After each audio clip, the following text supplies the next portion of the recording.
What's up guys? Good evening. So it's another night and we have another slide to sell.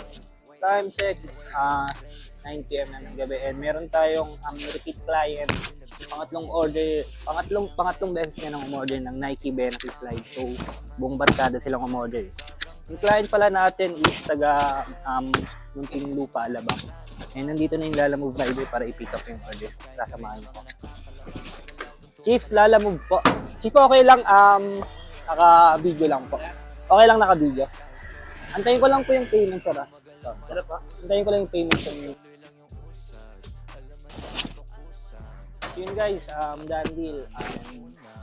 Sarap lang sa pakiramdam kasi yung client na yun, pangatlong beses niya nung umorder ng Nike Benassi.